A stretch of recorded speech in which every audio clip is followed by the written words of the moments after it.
Tuesday, club going up on a Tuesday.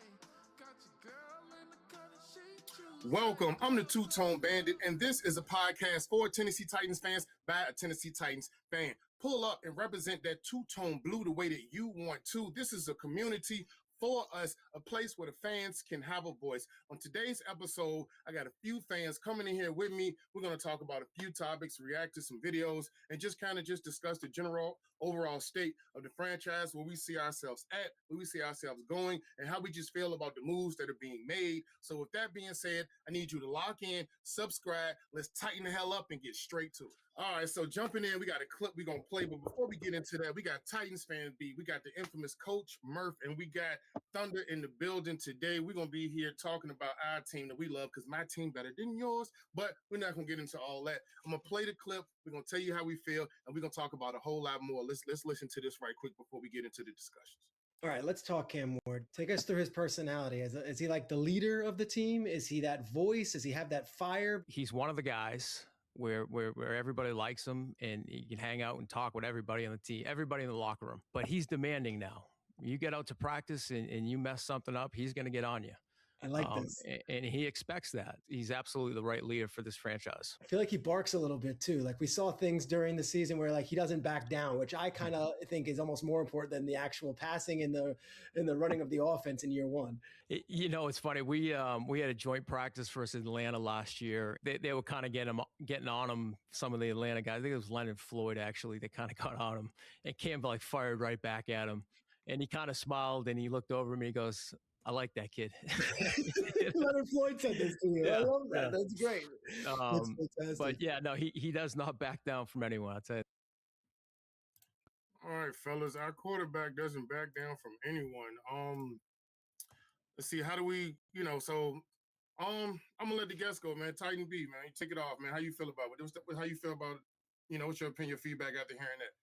Well, I mean, it's as advertised. I mean, when we drafted him, everybody said he's a leader. Everybody respects him. That locker room follows him as soon as he goes. But if you think about it at the time, that's what we needed. That's exactly what we needed in that locker room, because it was like our offense had no direction. Nobody knew what was going on. We looked lost on the sideline that whole season. And to me, we just needed leadership. That was number one of the things, the top things that we needed. And I kind of got that vibe anyway when I was watching. If you like me, I watch everything that goes on with our team. So when Cam Ward was putting up videos and he was practicing, I knew he was something when he told Chig. The Chig was at practice when he said, "Man, you don't be late tomorrow, Chig." So it's like when you see somebody like that, and this is a guy who ain't played an NFL game yet at this point. So you thinking you telling the NFL player, "Don't you be late tomorrow?" Like literally. That's what you need. Like I said, oh, he gonna fit right in. He gonna slide right in. And if you remember when he did that interview with Amy Wells, he was sitting there. He said, "If I got to get in your ass if I need to, I'm gonna do it." Yeah. And so to me, that just speaks to leadership. That speaks to the standard that he holds himself accountable to. And when I watched him play, when I went to see them play them bum ass Texans last year. Even though we got smoked, I still was talking my stuff. But anyway, I was watching him, and I was like on the sideline, and he was just like, I got to get better. Like he can tell I'm going to get better. I'm working this out. And you've seen it. You can see what it can be. Every first drive, you're looking like because the defense they kind of fill you out. So when you see him in that first drive, you're like, oh man, he's leading us down the field. Like every first drive that we had, every game after that first couple games, he was leading us down the field. He was getting down the field. It's just that when the teams made the adjustments, is that when we started having problems on offense. So to me, I think he just needs somebody to come out there and say, "Hey, enough is enough." And I think Bergonzi sees that now, because to be honest with you, I don't think Bergonzi had enough time last year to really see what we had. Because he had to get that draft. And don't get me wrong, last year I honestly think that's one of the best, if not, it's got to be top 5 draft classes that the Titans have had. But to me, in my opinion, absolutely. Everything, everybody from if you look at them down the board, everybody because if you remember, Femi was hitting off. Femi was getting off right before he got hurt. He was really getting his groove. He just got hurt right when he hit his groove. Um, Gunnar Ham, enough said. Timray Dike, enough said. You know, Alec had a few drops, but that was what he was worried about. But he was getting off. You know, even Marcus Harris, even Kevin Winston. So I think that first draft, it just shows me that he knows what he's looking for. Yeah, you're right. He really knows. He really knows what he's looking for. So to me, Cam Ward was like, he already knew what he had in Cam Ward because that's something he didn't want to worry about. Once he saw what he got, he didn't have to worry about it because he knows this is what I need. This is what this team needs: leadership. If you go and see that offense, like for him to go on, like for him to say what he said after we lost all them games, and he was like, to be keeping the buck with you, he was keeping the buck with everybody. To me, I ain't never seen that before. You know, a Titans quarterback like to come out and be like, "Listen, we ain't good," like and but as a fan, I respect it because it says he cares. You know what I mean? Like he cares. It's not we're tired of we got to coach better, got to play better. We got to coach better, got to play better. Like how many times have we heard that? We got to coach better, got to play better. Yeah. And so it's getting to the point where we're like, dang, when we gonna coach better and play better? You know, so you know what is gonna happen? So for him to say, listen, we ain't playing good. Like he just put it like that. We not playing good. For him to say that, it meant the world to me. And I that's it for me. We got our quarterback. We got our quarterback. Absolutely. Yeah, you're right. You're right on all of that. You didn't tell one lie, and I love your perspective. Thunder, give us some feedback, man. How you feeling about your quarterback in that video? Think Jeff is the leader on the defense, but we needed somebody like Cam on the offense, and everything that Titan fan B said is he kind of took my answer here. Like he's spot on. So I think that we just I mean it's hard to it's hard to follow that. It's so we needed a leader on the offense like we have on the defense.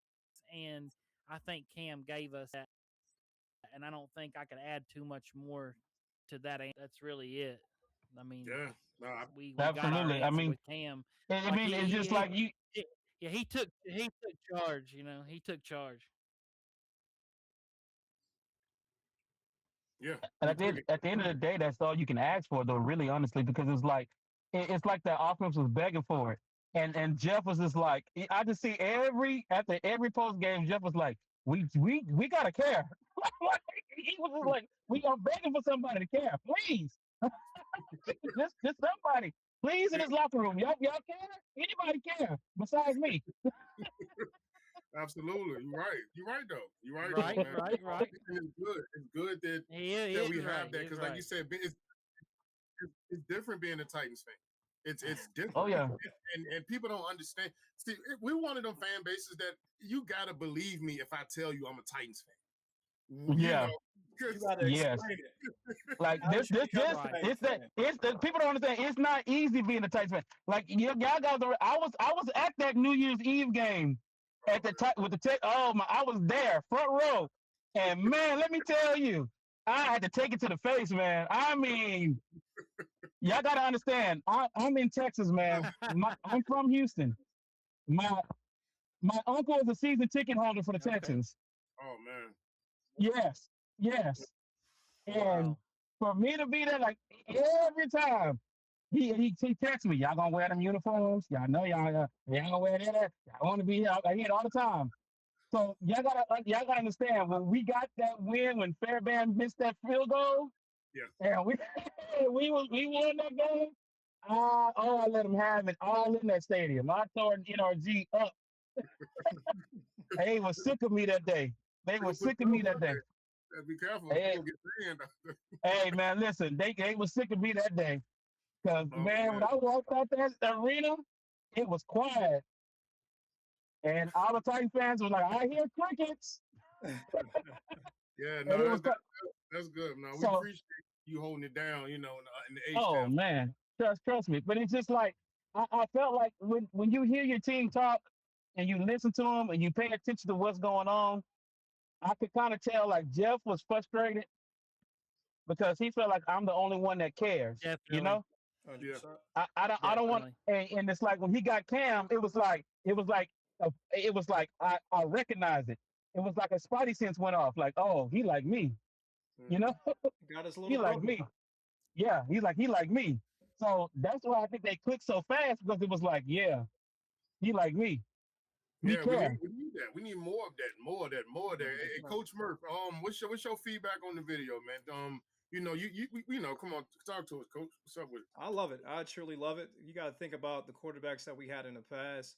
Yeah, From Jake Locker, who was a good, he was a leader by example type of guy, quiet. He wasn't going to be out here hooting and hollering and things of that nature.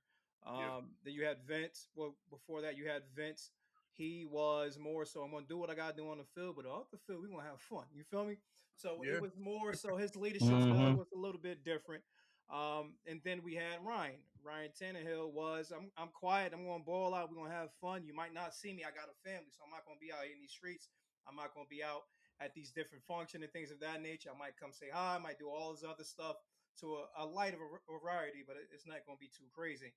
And Cam reminds me so much of Steve. Like, he reminds me of Steve McNair.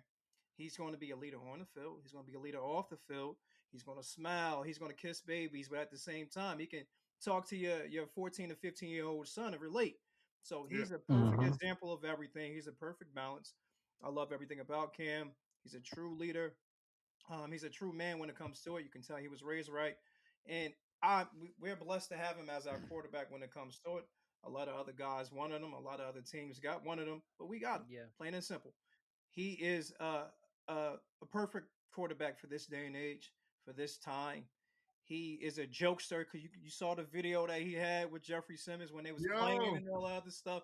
So you can tell he's going to make you laugh, but he's going to make your heart skip a beat on that football field. So he's the same person that he is on the field is the same person he is off the field. He's a leader. He is a role model.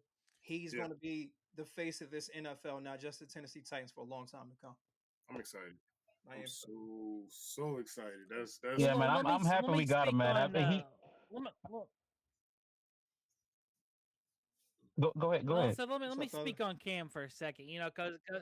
Because he kind of got good. some things rolling in my mind here. Like Cam is like that who like you're in the state tournament. Because I just watched my high school team in the state tournament, and so Okay. I'm kind of thinking about this because he's that freshman in the state tournament who acts like a senior. He Yes, the he freshman takes that's cool charge. with Yeah. the seniors and stuff. He's Yeah, ahead of it. He is ahead of his time. You know what I'm saying? yes, He is like it's almost like he's been in 5 or 6 years, and he's just a rookie. So I'm really yeah. excited to see what he can become because if he's already at this level right now, like and this is like exceeds all Not expectations. Like when you talk to like, and this is funny, like when I see like Giants fans like posting online like you think Cam is a good quarterback? Like yeah, I do. Like have you watched football? Like I mean and and I think that I think that non-Titans fans have a really hard time grasping tough situation that he had to deal with in his rookie year. Like Brian Callahan, and 100%. I appreciate the guy. Like I mean, as much as I can, I appreciate the guy. I think he's a great human being, but I don't think he was Yeah, anywhere close to being ready for a head coaching job. I don't know And if he'll be, Because we but like know what we Brian have in this Callahan, locker room. but you also got to, and you got to think about it like this too, though. You got to realize maybe he wasn't even ready to be a complete, true offensive coordinator, because if he was, he would have got an offensive right? coordinator job this offseason. true. So, and it's Yeah, he no, wasn't even a real offensive coordinator. exactly. So we don't even. I don't even like to talk bad about anyone. Yeah, But when it comes to this, he was put in. Right. He was over his head when it comes to, and it sucks because we could have had different head coaches. Look at Seattle, because he was a finalist, and we could have had him in here. But everything happens for a reason. We had to fail to be successful. That's my Yeah. thinking process. Yeah. We had, to, as Cam Yep. said, we had to be asked to be good, and I think it's going to be beneficial towards now, well, towards the future, towards this upcoming year. I feel like everything happened for a reason. Um, it is what it is. I can't say more on it. It is what it is, and I just wish the Callahans the best. But I'm excited about the coaching staff that we have. I'm excited about Cam, and we got it. We finally got our guy. It's perfect. You know, when you talk about like Cam's intensity, though, really think about like and like you said, I'm not like I don't really want to keep jumping on the Callahan train, but I have to mention him in my point because it seems like, and I'm gonna make it real quick though. All I'm really saying is that it seems that Cam's personality matches better with Salah than it does Callahan. You know, you have two more, even Dayball, the offensive coordinator. Absolutely. You know, is more intense than what Nick Holtz was. And like I said, nothing against those guys. You can be a conservative person. You can be passive. I'm not going to throw shots at you for that. But when we look at matching personalities in a game that is competitive, a game that is, intense, to have that type of energy, characteristically and, internally, it actually helps when you can have people that can build that chemistry so you can get a more consistent product on the field and, and throughout the locker room, because outside of being a good, team on the field, you want that energy to resonate throughout the locker room, throughout the community. And that's what we're talking about, even us as the fans. How about we match the Salah thing? How about we out here and all gas, no brakes?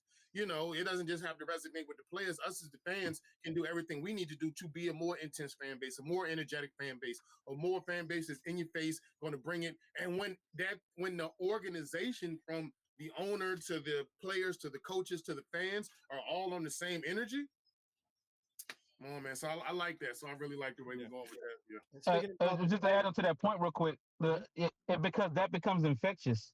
That's what it is. It becomes infectious all over. Like that's what we need. But to not to jump, like he said, not to jump on Callahan and them. When I look at that situation, we were so thirsty for a high-powered offense, and that's what we thought that he could provide for us. So I think honestly, but hindsight looking at it, I think it was just too much for him. Yep. It was too much for him. He looked like, when you look at them, look at those press conferences, go back and look at him. He just looked stressed.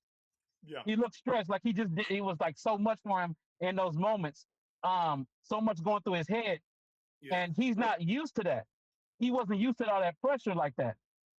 Because when you offensive coordinator for the Bengals, it was just more like, I do my job, I add my pieces to it, and that's it. Yeah. No play call. But when you're a head coach, all the pieces come to you, and you got to put it together. I think what it boils down to is experience, right? On that. Yeah, part. Because you look at that coaching staff, and you're right. That's what's going to hit next. Because if you look at all the coaches that we did hire, they really wasn't that experienced in what they were doing. I think the one that really shined the most for us, though, was Denard Wilson. Yep. If you think about it, like Denard Wilson, he kind of leaned on his expertise, and he had the defense holding us in games, but the offense was just not going. It was not getting anywhere, and it was just like a standstill. But what I think it was is that he was really giving a lot of opportunity to people. He knew a lot of people in the business, but he was giving a lot of people opportunities. Yeah. And some of them I don't think they were ready for those opportunities just yet. They weren't seasoned enough. It's like putting the dish in without putting enough seasoning on it. And then they come out, and you're like, well, it could have been better. It could have been better, but if I had just add a little bit more on it, And so I think that's what really, when we start looking at the situation with the Callahan, and I'm not gonna a lot of the fan base get them. I'm not gonna get them, because coaching in the NFL is hard. This is the best of the best. It's not an easy job.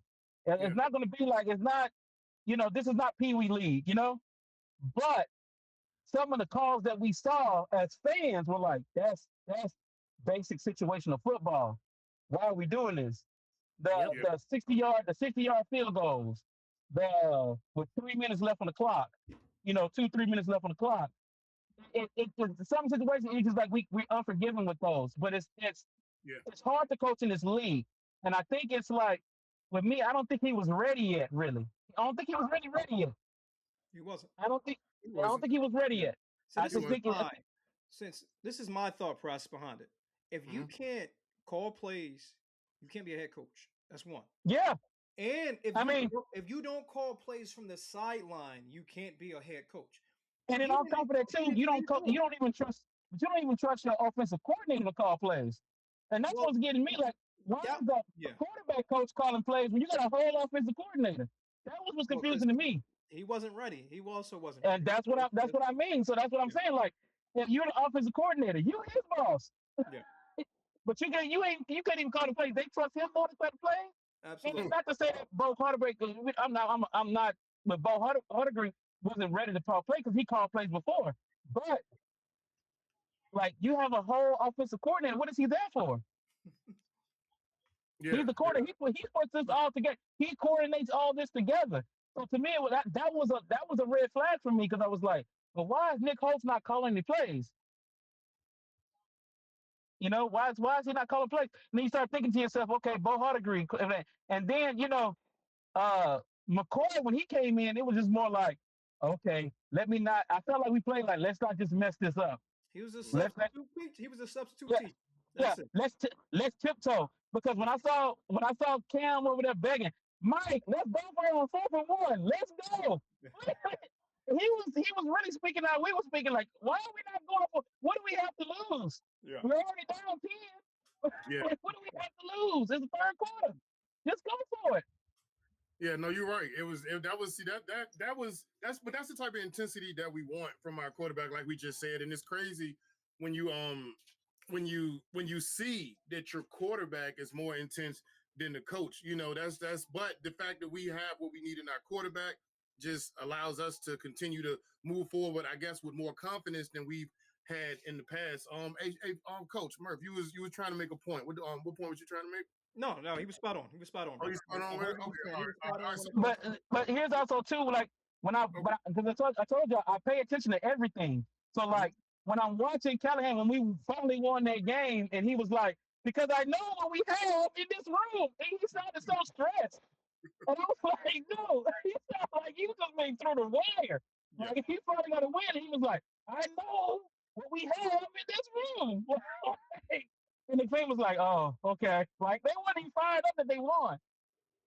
And then also too, on that point too, think about when we talk about Cam. Yeah. Remember, we won that game, and they were all happy, and he was upset. As he should. And the media was like, why is he so upset about but he won the game? And I was like, because he holds himself to a different. Yes. Yeah, yes. He holds himself to a certain standard. Like, they don't understand that. Like, I understand it because, like I said, I play football. And when even though you win, if you ain't play well, you're like, well, I didn't contribute to that because I ain't really play that hot. Like, I feel like I didn't contribute like I should have. And that shows leadership to me. I just want to say I was with Cam on that Browns game, that post game press conference. I was with Cam on that one. I understand why he was upset while everybody else thought that we should be happy. You know, I get why he was upset. I do. I get it. And that main person that was happy on that plane is not with the team anymore. So that should tell you something. That's what I'm about to say. You see what I'm talking about when Bonganzi looks at culture fit? Yeah. You see what I mean? That's exactly what I mean. The main person that was happy, like, we should be happy. Where is he at now? Gone. On the team that's about to get dogged out. Right. Let me ask y'all a question. How much confidence do you have that Cam Ward can make the year 2 jump and truly become the face of this franchise? 100%. 100%. Batting 1,000, baby. Batting 1,000. All gas, no brakes. 100%. I'm gonna tell you why, man. I'm gonna tell you why real quick. I know I'm taking over a little bit, but I'm gonna tell you why. And I've been like this for the longest. The work ethic, bro. The work ethic. Yeah. And that when you watch him, field thing and on the field.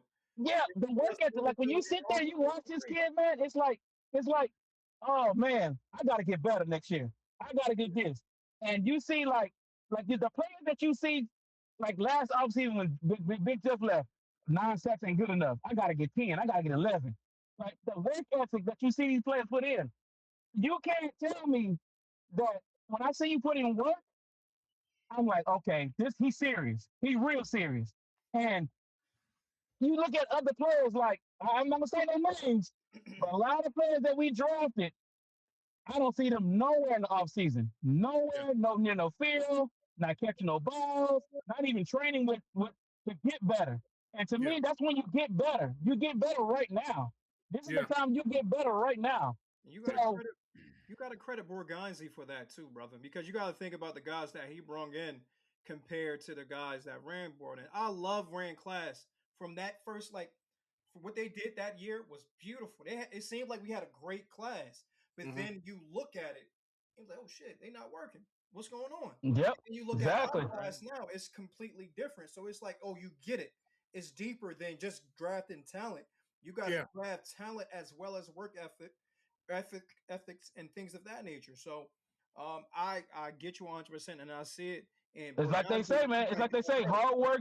hard work beats talent when talent don't work hard. There you go. Hmm. That's There you what go. that's the key. Hard work beats talent when talent don't work hard.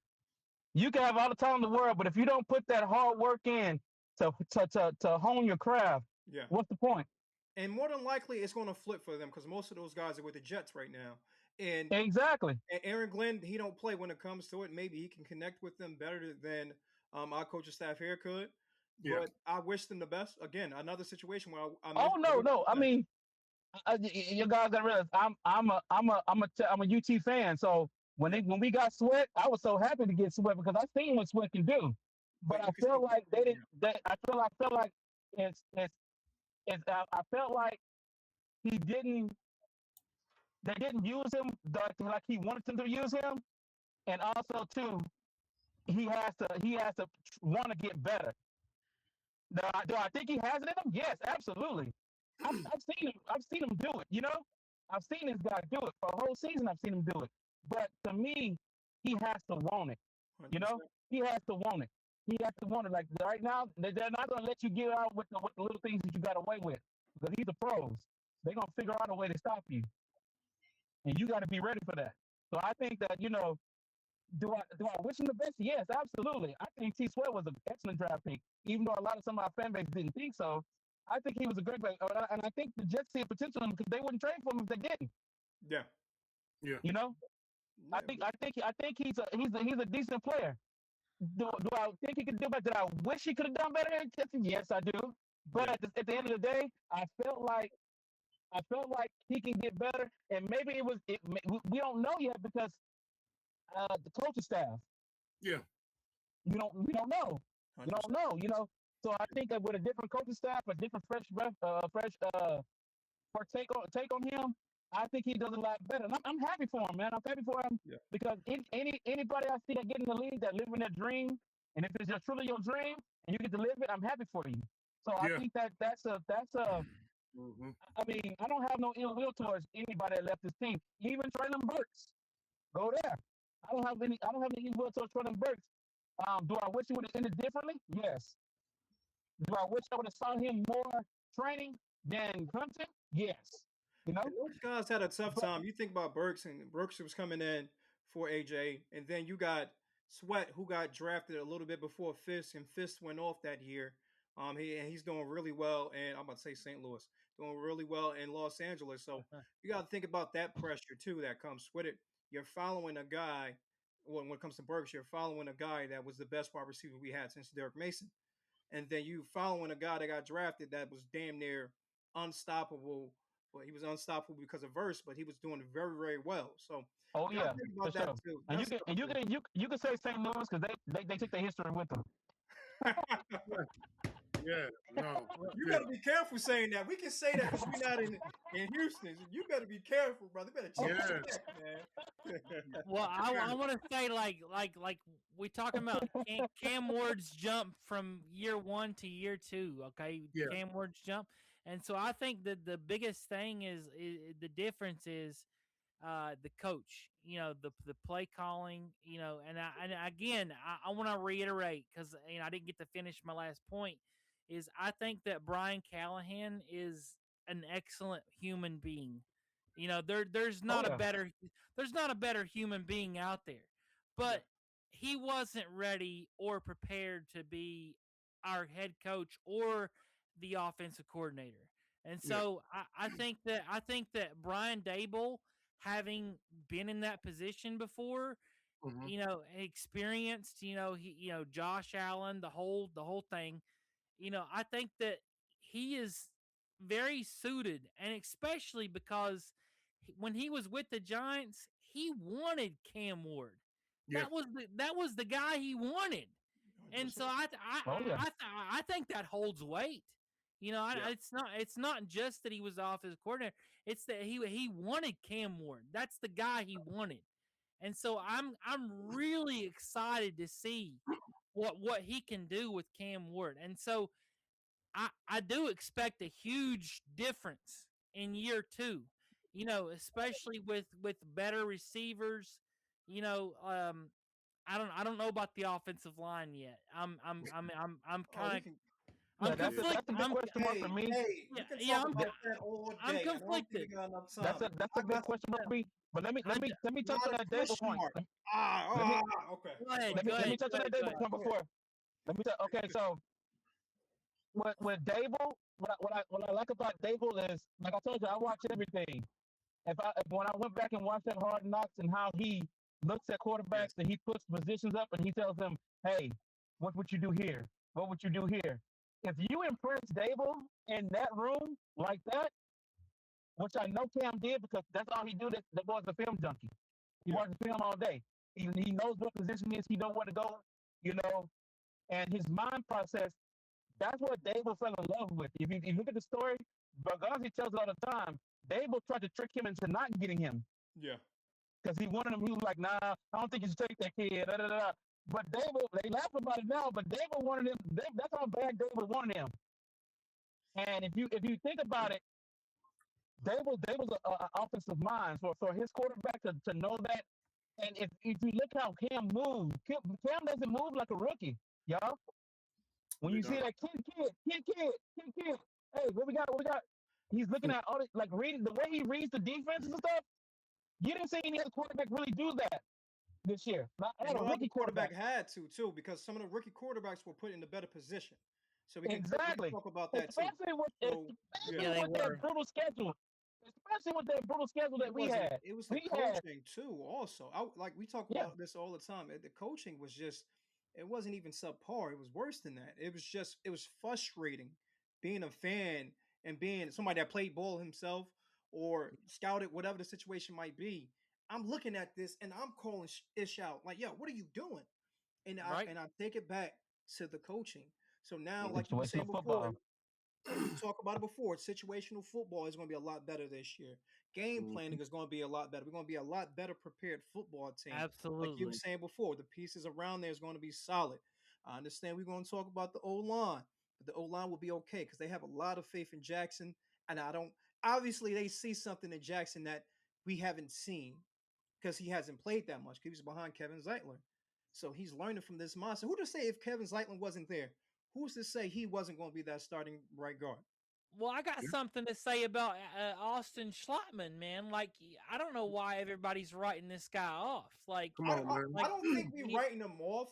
I think I apologize for cutting you off. Finish first. Then I get them off. no, I was just gonna say, like, he had 363 snaps last Yes, year, he which did. is not like Zero that's sacks. that's not a full time starter, but he had 0 sacks allowed. Like, I Like, think that's something to be said. yeah. 100%. And he's Yeah, very zero good. sacks and three pressures, if And I'm not. he is huge. That's a big boy. So Yeah. with him, if he goes to play center, I don't think he played guard. I know for a fact he plays center. Yeah. So we can have him at center and we can put Jackson at right guard. I would rather Jackson play center, and I would rather us draft a right guard. There's a whole bunch of guards in this draft. Nobody's talking about. There's a whole bunch of centers in this draft. Nobody's talking about. We still But I got think guys out here in free agency that we can get. Be I, patient. I just want to say for the Titans fan, be patient. I said this on X earlier today. Mhm. I went through my spill already. I'm not going to go through it too much here because we don't got a lot of time. But be patient. We're playing spades right now. If you don't play spades, we playing checkers right now. I apologize. Chess right now. So we Yeah, playing you got. spades or we playing checkers. I mean, we playing or chess. You So want to play just be checkers or patient. something? I don't want to. I keep on saying it. I think my kid, because my kids say you want to play checkers early. I think that's what it is. We Gotcha. playing spades and we playing Yeah. chess. So we Okay, gotta be patient. real quick. Mhm. I would just like to see like hitting on this topic that you're on right now. I would really like to see like fifth or sixth round It's us going to be four. draft. Whatever it is, like I Mhm. don't want it to be fourth, honestly. Like because right now, okay. So what I want to see is I want us to draft Pat Coogan from Indiana, and Oh well, yes. yeah, No, I no. know, I know who you're I talking know about. I know it's the national championship team, No, he's can play.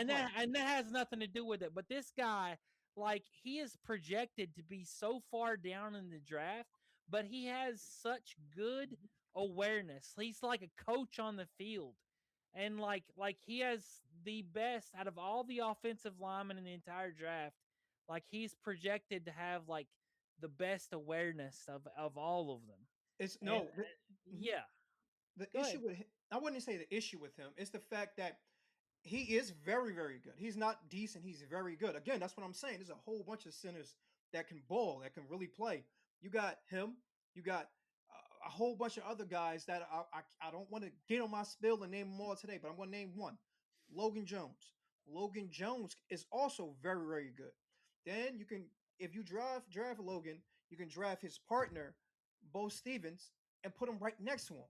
So when people are stressing about what they see right now, this is not going to be the finished product. Mm-mm. I love Kogan. I love him. Like I said, I'll be happy with him too. I will be happy.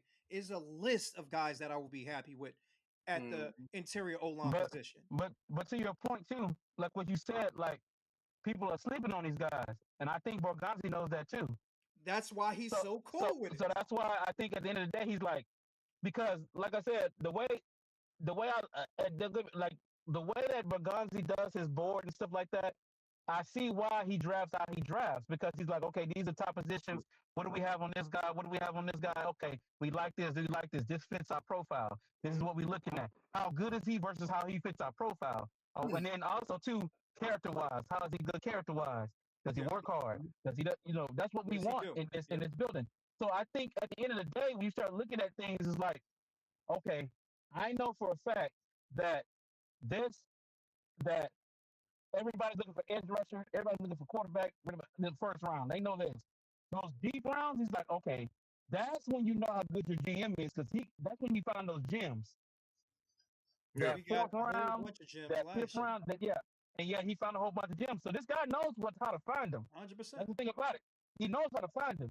So I Yeah. think that the things that people are going to sleep on, he is going to be looking at in those fourth and fifth rounds. Yeah. And look out, you might get something that you're like, nah, I didn't even think about this guy. I didn't even know about this guy. And Yeah. then next thing you know, that guy is starting.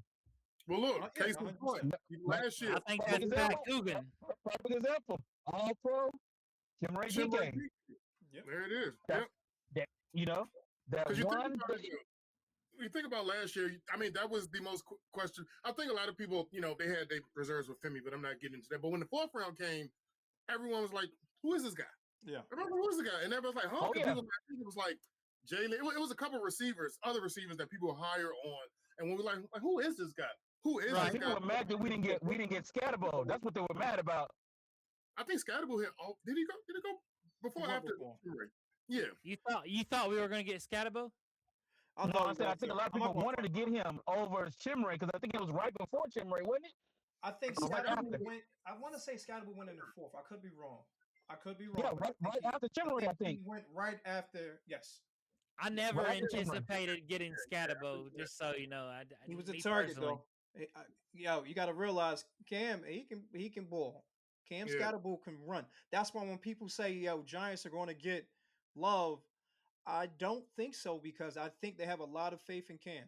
And I think Oh, yeah. everybody, like I said, we playing. It's the gamesmanship right now. That's everybody's doing gamesmanship. Everybody is doing a little. All right, the lying season, like we said before. So, um, Mm-hmm. it's just so much that can be played. And a lot when you was talking about Femi, I don't think people dislike getting Femi. I think they dislike getting him at the position in which we got him.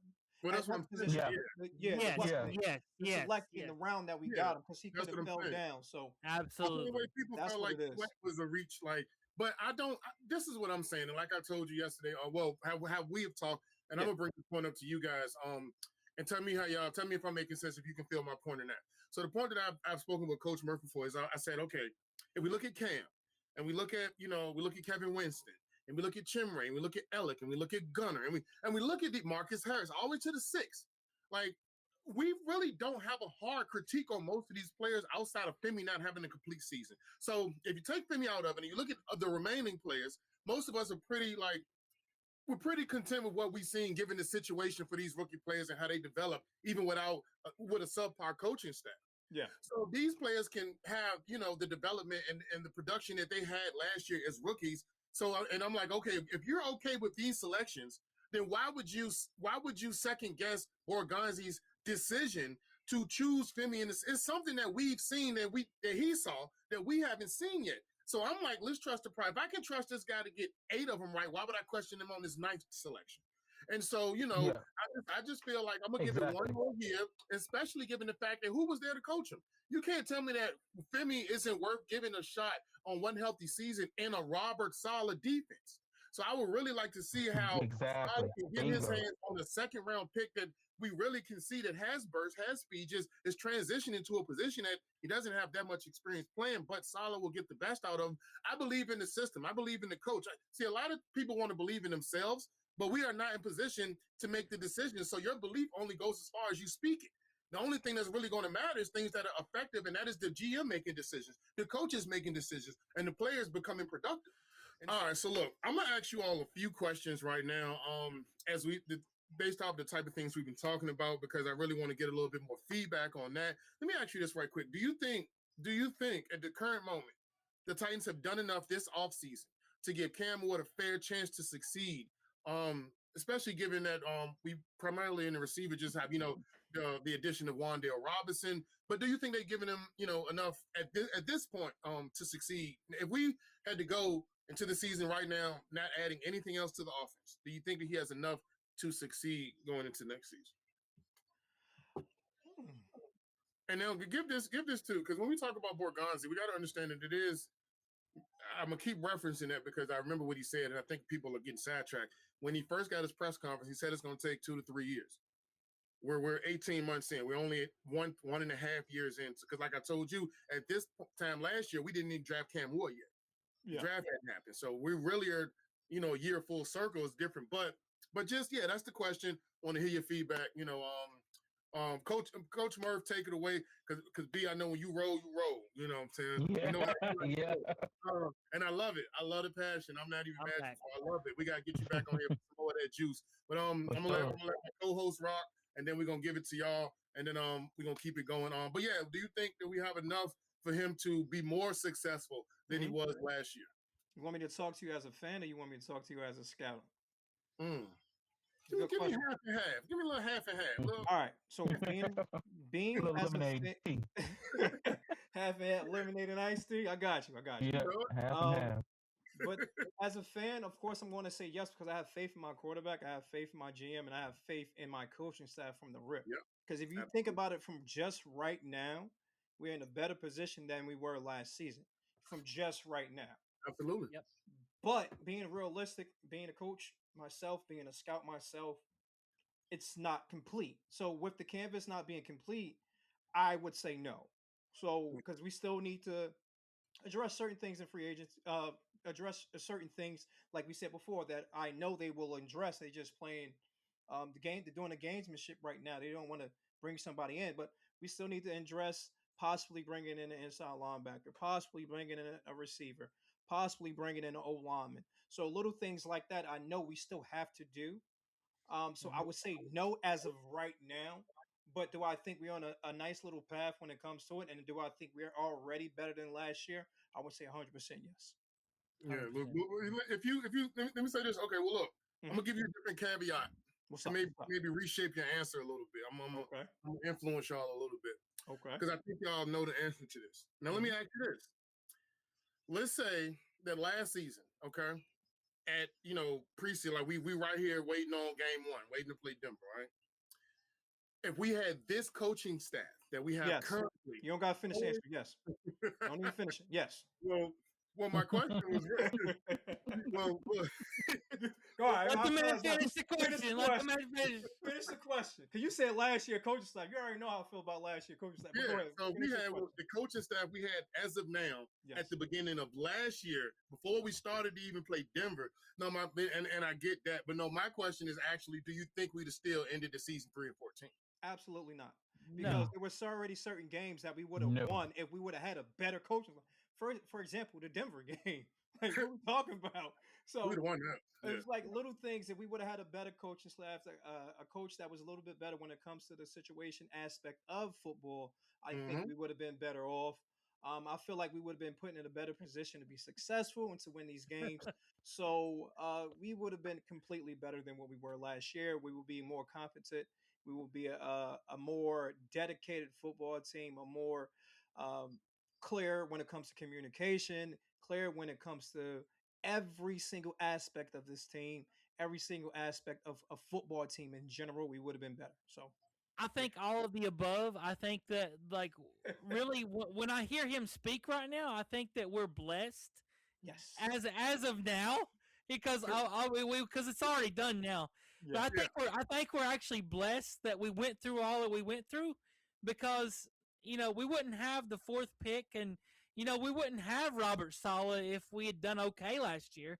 So, like, it's like we're actually in a really good spot. Like, it's like we had a really rough time, but because of that, that's why we have Brian Dable as the offensive coordinator. We have Robert Saleh as the head coach and the defense coordinator. Like, I think it's like all the things are like coming into our Aligning. favor. Yeah. Yeah, the stars are aligning right now. Like, yeah, I think it's such a good time right now. Like, there's so much positivity. All we Well, need is stop number there, 4. man. All we need is So- number 4. I don't know about that one. I don't know about that one. I don't know about. I know like- how you like- feel about it, so like, that's why I said that. Here's what I'm saying. Like, if we draft Love at number 4, I'm gonna be really happy. I'm gonna be fine with it. But my instinct, my true feeling is that we need to trade down. That's the responsible move. That's the extremely responsible. I really feel like because, like, what if Katron Allen from Penn State, what if he's a good running back in the NFL, and we draft him in round 3 and everything's fine at running back? You know what I mean? Like, Yeah. Everybody's like so hyper focused on Jeremiah Love right now, but like they really are. I mean, it's fine. Like, I get it. I totally get it.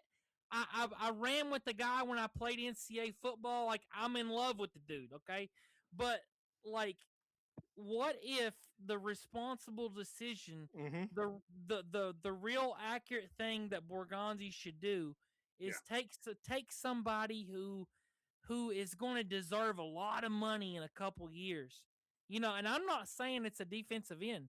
I just told you, like, I think we should trade down. Like, that's my actual. Don't say a receiver.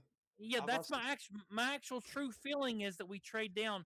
And the one guy in the entire draft, before I finish talking here, the one guy in the entire draft that I feel like we have to have is Chris Brazel from Tennessee. And I'm not a Vols fan. I'm not a Vols fan. Right. I'm a Marshall University Thundering Herd alumni, okay? And I have no allegiance to the Vols. But Chris Brazel is like Randy Moss, size 6'4", but he runs a 4.37 40, which is not Randy Moss speed, but he's like a poor man's Randy Moss. And, like, you don't know what you have in this guy. What if he is like really good? And I just want to finish with this, okay? Like, we needed a deep threat wide receiver. That's what we really need, okay? And Wandale Robinson, some people are like, well, that's who that is. He's well, not a deep threat guy. He's a slot receiver. Mhm. He is a slot receiver, okay? So he's not a 1 or 2. He's a solid 3. Okay, Right. and so at 1 and 2, we got Ridley, we got A.O. Maynor, we got DK maybe, so like all three of these guys are like 2 at best. And so we really need a 1. We need a solid 1. And Chris Brazel could be that deep threat guy. I'm not saying like he's going to, first game of the season he's going to be like Justin Jefferson, He's but Chris Harris. I'm saying like he could be like a guy.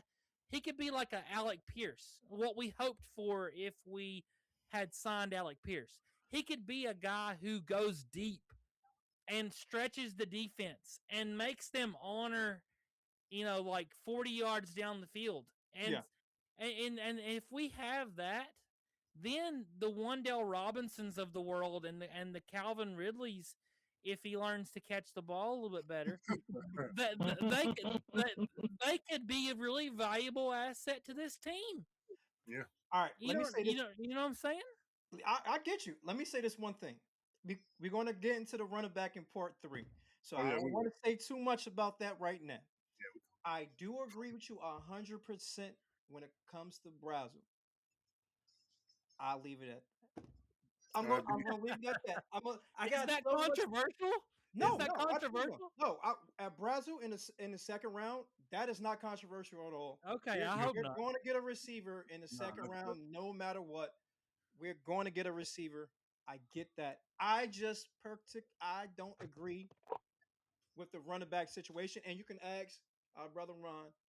When it comes to the running back, I was completely against it in the beginning when he started this podcast and I got on the first couple times. I was completely against it.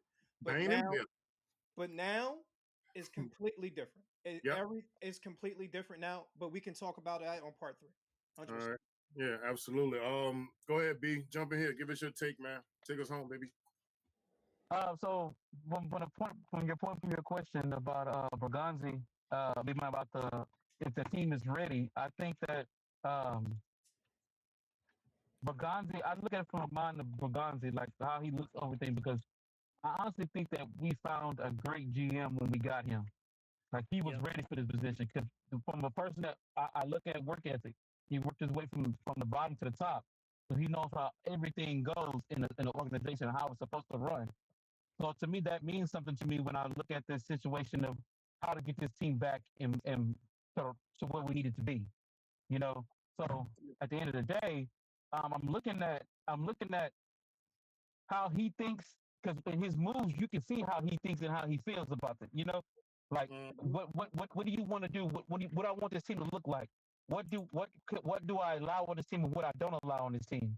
And to me, I feel like the moves that he looks at and he makes is just he knows what he wants it to look like, and him coming along and then drafting Cam Ward to push that agenda along even further, and then you bring the head coach and everybody to match that agenda. So to me, that to me speaks to me to say, hey, this is what I want. A cohesion across the board. The quarterback, the head coach, the offensive coordinator, the defensive coordinator. The cohesion across the board is going to help bring this team back to where it needs to be, because then that's the foundation. He's building the foundation before our eyes. And whether people like the moves or not, this is the foundation that's it's steady, it's consistent, it's there.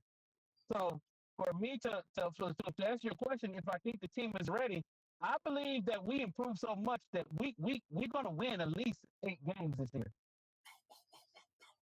We're going to win at least 8 games this year, only because of the work ethic that they put in. Yeah. The hard work and the decision making by the coaches. That's what's going to put us over. You got to realize what Saleh did with 49ers last year, the defense was amazing. He had so many injuries. He had so much thing, and he still overcame that. And they still made the playoffs. Yeah. And they still produced. It doesn't have any electrical power plants around Nissan Stadium either. Yeah. But even with all that, they still performed. And that team still believed in him. He made a third stringer believe in him. Think about that. A guy that just thinks that, oh man, I ain't got a shot. I ain't no starter. They might cut me tomorrow. He still made that person believe. And so when you have a coach that has the ability to do that, the sky's the limit, y'all. The sky's the limit. And now he's the head coach. And not only that, you bring in Brian Dable, who can make the offense believe. Yeah. That hey, it works. Y'all just gotta put the work in. And that goes on Braganza too. Get the people that want to put the work in, that want to be here, that want to work, that want to see us thrive. And to me, that's going to hit different than anything else. So do I believe that we're ready? Yes, because I believe that the pieces that they bring in, they're already getting to the point where they're thinking, oh yes, we can work with them. Even if it goes left, I know I can lean on this. That's the key. Because like it went left for 49ers on defense, they still leaned on what they knew, and it worked for them. Mm-hmm. And it worked for them. And to be honest with you, Braganza really last year, all Braganza did was really look at what can I salvage. That's really what it was. That's true. Because if you look at that schedule was so brutal. Like I don't think I ever seen a rookie quarterback go through that at all, like any time. Like that quarterback, I mean Cam, but for him to go through it all and play the way that he played, I mean, guys, you got to realize he played both teams that made the Super Bowl. That's what I'm trying to say. I think he played he played 7 of the top 10 defenses or 8 of them. That's what I'm trying to say. Most of the teams they played last year made the playoffs. That's what I'm saying. No, I mean, like that's for him to run through that like he did. I think it says a lot. And it's really like he had the fans begging, like anybody, somebody, please help him get through that. Somebody catch the ball. Somebody block for him. Like we got mad the O-line for not blocking for him because we know what he can do if he hits that block. We know it. We see it. That's what I was trying to say when I was talking about the Giants earlier.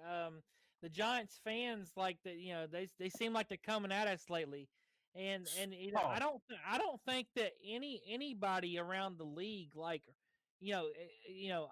other than Titans fans, I don't think that anybody really understands the situation that Cam Ward was put in last year, like with the coaches. I'm not going to go anything in specific here. I don't want to get off what I'm trying to say, but like with the coaches, with the players around him, like his receivers were like fourth round pick, undrafted free agent, and then Calvin Ridley. Like, I mean, it was a ridiculous situation. Yeah. It's like all time bad, and you talk about like Jackson Dart. He had some people around him, Like this is not the same situation. He had guys that could potentially be top 10 in their positions if they work hard enough. He had a coach. Yeah, he had a coach. But also too, if you notice when he had Dable, he was playing tough. But then when Dable left, it was like he was still decent, but it wasn't like he was when Dable was there. Yeah. So you guys understand that's how important it was. With Brian Callahan as his quarterback coach. I am excited to see this issue. That's what I'm saying. And also too, you gotta think about it. Because I think it's a weird situation for Denard Wilson. Because now your ex-boss is a colleague with you. It's not even a colleague. Like, you lower than me. I'm the DC. That's what I'm saying. So it's like, oh man, you was my boss last year. Now you below me. I gotta give Denard Wilson a little bit of props for what he did with the situation he was in, because because it was a bad situation on defense too. It's not just offense. The whole situation was bad. But there was a lot of decisions that we didn't question on Denard's stuff. We didn't question a lot of decisions because he did okay. Because he was playing situational football. So, the only time that I had a problem with what it was, but it wasn't even Denard's fault, to be honest with you. It wasn't even Denard's fault. um, it was what's his name? It was the actual players' fault because when they had that 3-25 against the Texans, and I was like, okay, we gotta stop now. And all of a sudden they throw the ball deep, and who gives that? The Jerry Sneed. I'm just like Nico Collins just kept one over his head, and I was like, dude, 3-25, 3-25, and I'm sitting there and I'm like, oh, and I'm in the stadium, I'm taking it to the face. I'm in the stadium. I smell it. Like, and I'm saying like, and I can't even blame Denard for that. So you got to think about that.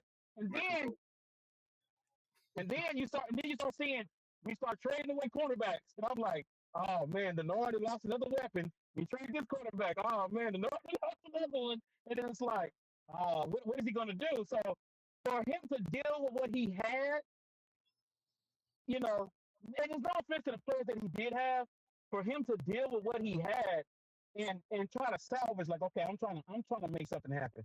I got to come with this game plan because I believe, honestly, when I look at the games, I believe Denard game plan. I think he game planned to the T. I believe that. I honestly do. But the offensive side, I believe they had a game plan, but they just scratched it once they see it didn't work, and they had to scramble around to find something. Yeah. Mm-hmm. And I think that's what you see on the film. When you watch the film and you watch the games, you're like, that's what I feel because it was like at this point, it's like, dang, we so behind. Let's let Cam cook. You know, at this point, let him cook. Let him see what he can come up with. And like 8 times out of 10, Cam came with something. You know. 100%. Yeah, no, absolutely. He came with it, and that's why he's, that's why we feel how we feel about him. But more importantly, though, sitting here, and I already said it. I don't know if y'all seen that post I put about the revenge tour or whatever like that. But listening to y'all, it actually put more emphasis on that because I don't think people understand how good of a game that's going to be this year, man. Oh yeah. You know what? Be honest with you. And Brian and everybody over there, they got a point to prove. I mean, you like, no, let me connect all of these dots because I just realized, like, really think. So you got Denard over there that want to coach against the Titans. You got Brian Callahan that want to make this. You got we feel some type of way the way that John Harbaugh got us coming out there for no reason. You got players that's coming over there. You got players that's over here. You got two sides of the spectrum. That's sitting right here. Brian Daboll goes against his old team. That's gonna be a big. That's gonna be a big game. But I want you to really pay attention because this year is going to be a big year to really show the Dart versus Ward argument and all that stuff. That's for the fans, but that's gonna really show because, like I said, the Dart schedule wasn't like Cam's schedule. It wasn't. Yeah. No, it wasn't. Not at all. It wasn't like Cam's schedule. It wasn't. They didn't play the same defenses. They didn't play, and to say that, when you're looking at it from a whole point of view, it's like Dart can get away with some of that stuff. He couldn't get some of that stuff with the Broncos. Yeah. Nick Bonito's gonna knock him upside his head.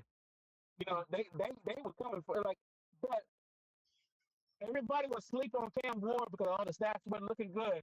But when you hear the players speak on Cam Ward, what do they say? They love him. The leader. And these are top defenses. They're like, man, that kid's tough. I don't care what y'all say. He's coming. This is just a warning. He's coming. Like they just saying, they see it. They're like, oh man, you get him some help, he's dangerous. No, 100. Even defensive coordinators are like, you know what? If we got lucky this time, he ain't have nobody. Yeah. We lucky he didn't have nobody because as soon as he gets that together, we gonna have a long night. It's like what they say in Creed. That's a balanced breakfast over there. There you go. Yeah, no, you absolutely right. You absolutely right. Look, so this is what we're gonna do, man. Absolutely. So look, before we get out of here, look, Murph, Thunder, y'all got any closing remarks that y'all want to add on here before we get out of here? Hey, as always, it was nice talking to everybody today. I'm glad we got these two gentlemen in here. Titan fan, tighten up, everybody. I look forward to the next time.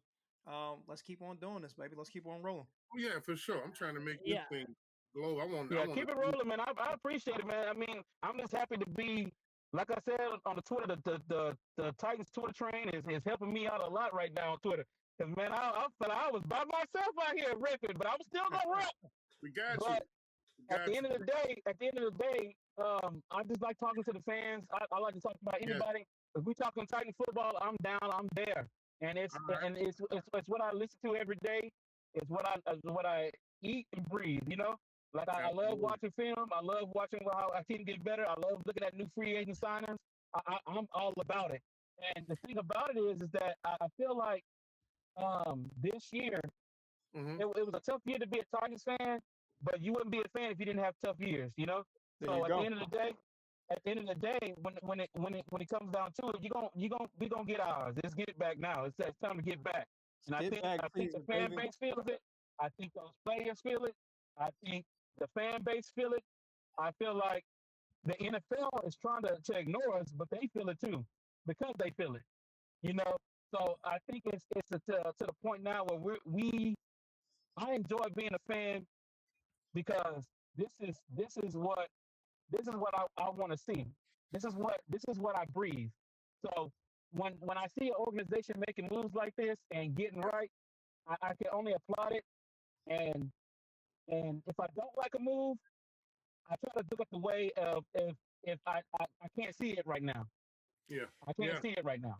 But I at the just end of want the to day, say like I just want to say like yeah, it has been a rough year, and I think that my takeaway, my one thing that I want to say is like don't just assume what's going to happen, because we watch like people like on ESPN and stuff, and they're just trying to get clicks, man. They're just trying to get viewers. They're trying to get oh yeah, the viewership up, and so Yeah. I think what we need to take away from this whole conversation about like what's going to happen. Mhm.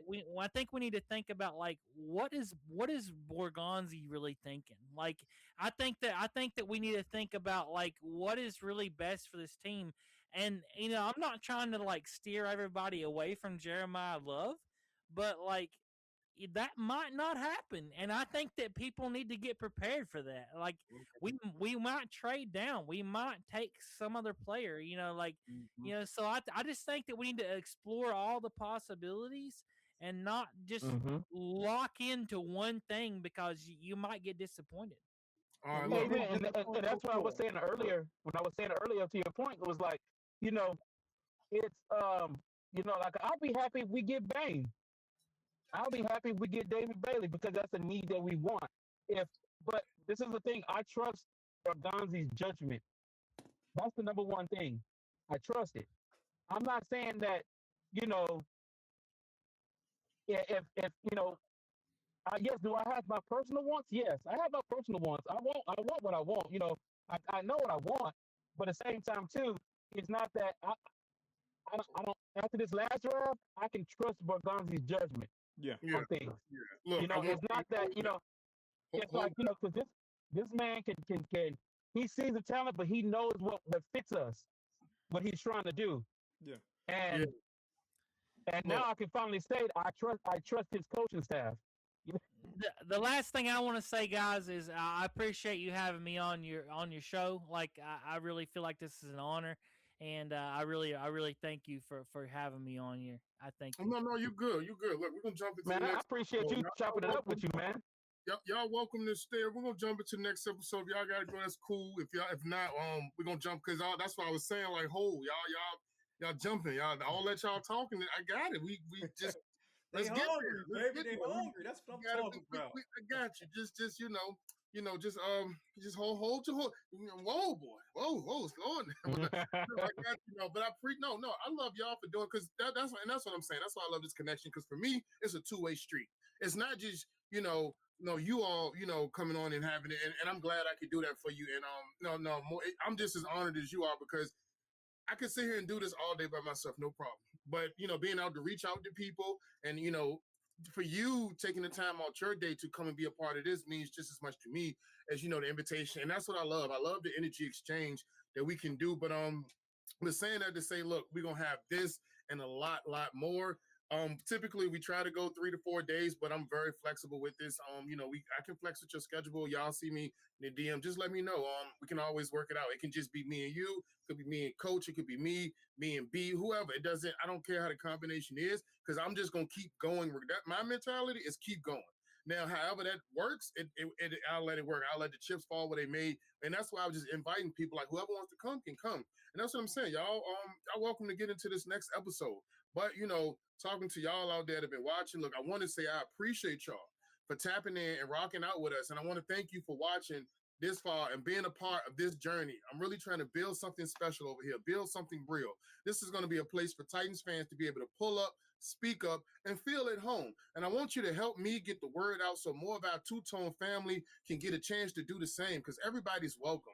And if you enjoyed this, just do me a solid, like, share, subscribe, and follow. Catch me on Twitter, IG, TikTok at the Two-Tone Bandit. And let me know how you feel down below. I'll be checking back soon. TTFU all day, baby. Tighten up. I'm the Two-Tone Bandit. And we out.